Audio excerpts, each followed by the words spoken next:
কেমন আছো সবাই? আমি অর্পিতা চলে আসলাম নতুন একটা ভিডিও নিয়ে। তো আরোহী এখানে জানলার কাছে দাঁড়িয়ে খেলা করছিল, আর আজকে আরোহী অনেকটা বেলা করেই ঘুম থেকে উঠেছে, মানে 8টার সময় ঘুম থেকে উঠেছে। আর আমিও ওর সাথে একটু বেলা করেই ঘুম থেকে উঠেছিলাম। তো ঘুম থেকে ওঠার পরে এখানে ওকে আমি শীতের পোশাক সব পরিয়ে দিয়েছি। টুপি তো পরতেই চায় না, তাও জোর করে ওকে আমি পরিয়ে রেখেছি এখানে টুপিটা। তো এখানে দেখো জানলার ওই ফিতেটা ধরে টানছে। আমাদের জানলাটা তো বাইরের দিকে, তো সেই জন্য বাইরের দিকে মানে ভেতর থেকে জানলাটাকে আটকাতে খুব অসুবিধা হয়। তাই তো এই জন্য বাবাই দড়িটা এখানে বেঁধেছে যে দড়ি দিয়ে টান দিলে জানলাটা চলে আসবে, তখন আমরা মানে জানলার ছিটকানিটা লাগিয়ে দেবো।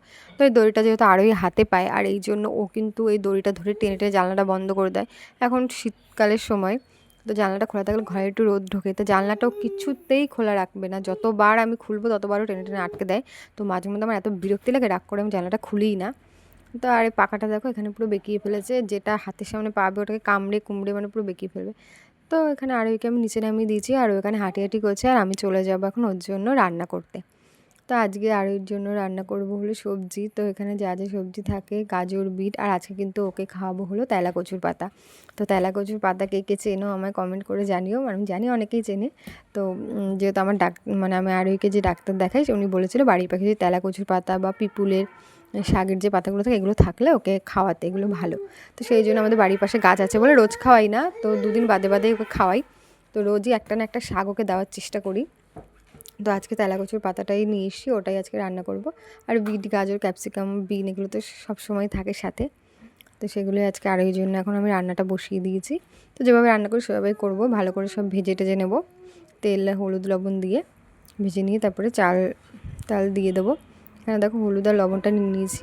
আর হলুদ তোমাদের তো অনেক আগে একবার একটা ভিডিওতে আমি শেয়ার করেছিলাম যে হলুদ কিন্তু আমাদের বাড়ির মানে গাছ লাগানো সেই হলুদ, কোনো রং মেশানো না।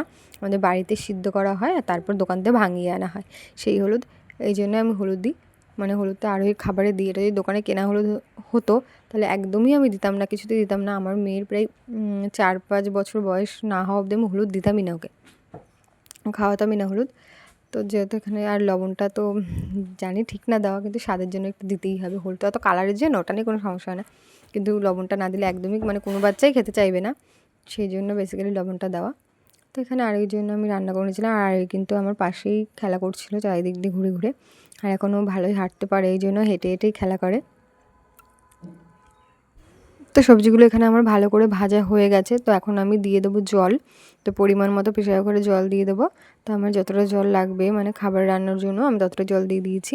মাঝে মধ্যে না একটু এদিক ওদিক জলটা যদি হয়ে যায় না প্রেসার করে, একটা সমস্যা হয়। তো হয় খাবারটা একদম মানে লেগে যাবে, আর রান্নাতে একদম ঝোল ঝোল থেকে যায়। তো খুব মানে বুঝে শুনে প্রেসার করে রান্নার এই একটা সমস্যা আছে, খুব বুঝে শুনে জল দিতে হয়। তো আমার মাঝে মধ্যে একটু এদিক ওদিক হয়ে যায়, এবার হলে আর কি করব, তখন ওভাবে খাইয়ে দিতে হয়। প্রেসার করে ঢাকনাটা এখানে লাগিয়ে দিয়েছি। লাগিয়ে দেওয়ার পর আরোহী দেখো আমার পাশ দিয়ে ঘোরাঘুরি করছে, তো আমি ওকে এখানে একটু কোলে তুলে নিলাম। তো নেওয়ার পর এবার চলে যাবো আমি ওকে নিয়ে রান্নাঘর থেকে, আর খাবারটা হলো তারপর আমি আরোহীকে খাইয়ে দেবো। আর ও কতটা খুশি আমার কোলে উঠে, কারণ যেহেতু ঠান্ডার মধ্যে নিচ দিয়ে হাঁটে, তো ওই জন্য কোলে উঠতে ও অনেকটা ভালোবাসে। তো এই জন্য কোলে উঠে গেছে, মানে কোলে নিয়ে নিয়েছি। তো এবার এখানে আরোহীকে নিয়ে আমি একটু মানে বাইরের দিকে বেরিয়েছিলাম ওকে খাইয়ে দাইয়ে দেওয়ার পরে। ও যেহেতু ঘরে থাকতে চাইছিল না, তো পাশের বাড়িটা জয়শ্রীদের বাড়িতে এসেছিলাম, ওদের বাড়িতেও একটা দোলনা বাঁধা ছিল। ও যেহেতু জয়শ্রীর সাথে দোল খায়, তো সেই দোলনার মধ্যে এখানে আরোহীকে আমি বসিয়ে দিয়েছি। বসিয়ে দেওয়ার পর ও দেখো এখানে চুপ করে বসেছে, যে বেসিক্যালি মানে কী বলো তো, ও তো দোলনায় দোল খায় না, কখনো ওকে বসায় নিতে, সেই জন্য একটু অবাক হয়ে গেছে। তো ওখান থেকে বাড়ি আনার পর আরোহীকে এখানে আমি স্নান করিয়ে দিয়েছি। স্নান টান করার পরে দেখো হাতা আর একটা চামচ, যেগুলো ওর মানে কাজ, এখন রান্নাঘরে ঢুকলে এগুলো নিয়ে নেবে, নিয়ে এগুলো নিয়ে বসে থাকবে। তো এখানে আরোহীকে স্নান করে দেওয়ার পর আমিও স্নান করে নেবো। তো ওকে আবার খাটে বসিয়ে দিয়েছি, ওখান থেকে নিয়ে এসে, যেহেতু ওখানে বসে থাকবে ঠান্ডার মধ্যে, এই জন্য। আর ও খাবারটাও নিয়ে এসে খাওয়াবো বলে। তো আমার এটা হলো ফাউন্ডেশন। আমার ফাউন্ডেশনের এই খামটা মুখ, মানে এর মধ্যে ফাউন্ডেশনটাও ভরা আছে, তো খামটার মধ্যে মুখের মধ্যে নিয়ে দেখো কামড়ায়, মানে যে জিনিসটা চাবে মানে পাবে হাতের সামনে সেটা নিয়ে কামড়াকামড়ি করবে, এটাও স্বভাব হয়ে গেছে একটা। তাই ফাউন্ডেশনটা আমি ইউজ করি, তাহলে তোমাদেরকে একটু দেখাই। তো দেখিয়ে নিলাম। আর এই যে বডি লোশনটা মানে ভ্যাসলিনের যে বডি লোশন যে ক্রিমটা, সেটাকেও নিয়ে এরকম মানে উঁচু করতে পারবে না, অ্যাকচুয়ালি এটা ভালোই বড় আর ভার, দেখো টেনে উঁচু করছে, তারপরেও এটা নিয়েও ছুটাছুটি করবে।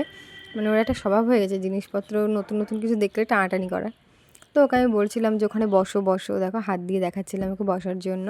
তো বসো বসো বলেছে, ও কিন্তু এখন সবই বোঝে, যথেষ্ট বড় হয়েছে, সবই বোঝে। তো ওকে বসতে বললে বসে, যদি কিছু হাত দিয়ে দেখিয়ে বলি এনে দাও তো এনে দেয়। তো তারপর আরকে খাইয়ে দাইয়ে দেওয়ার পরে কিন্তু আমিও হলো একটু খাওয়া দাওয়া করে রেস্ট নিয়ে নিয়েছিলাম। আর এখন বেজে গেছে বিকেল প্রায় 5:30। তো 5:30টার সময় আরোহী স্যালাক্স খায়। তো আরোহী যেহেতু আপেল খেতে চায় না, তো এই জন্য আপেল ওকে এভাবে আমি খাওয়াই, মানে স্যালাক্সের সাথে এরকম কুড়ানি দিয়ে কুড়িয়ে নিলে ওটা সিদ্ধ করলে ভালো করে সিদ্ধ হয়ে পুরো গলে যায়, এভাবে খাওয়াই। কারণ নর্মালি শুধু আপেল সিদ্ধ করে দিলে না ও একদম খেতে চায় না, কেমন জানি করে মুখটা। তো এর সাথে গুলিয়ে একসাথে করে নিয়ে তো ঝিনুক দিয়ে ওকে খাইয়ে দিই। তো আমি এখন আরোহীকে মাঝে মধ্যে একটু চামচ দিয়ে খাওয়ানো শেখাচ্ছি, কারণ আর কয়েক মাস পরে ওকে চামচ দিয়ে খাওয়াবো, এভাবে ঝিনুকে করে শুইয়ে আর খাওয়াবো না। তো আমার স্যালাক্সটা কিন্তু এখানে দেখো গুলিয়ে নিচ্ছে। তোমাদের তো আগেও আমি অনেকবার বলেছি যে আমার বাড়িতে বানানো স্যালাক্স তো ডাইরেক্ট গরম জলে দিলে দলা পেকে যায়। তো ঠান্ডা জল দিয়ে এটাকে ভালো করে গুলিয়ে মিশ করে নিয়ে তারপরে গরম জলের মধ্যে এটাকে বসিয়ে জাল দিলে কিছুক্ষণ আমার স্যালাক্স রেডি হয়ে যায়। তো আজকের ভিডিওটাই অবধি।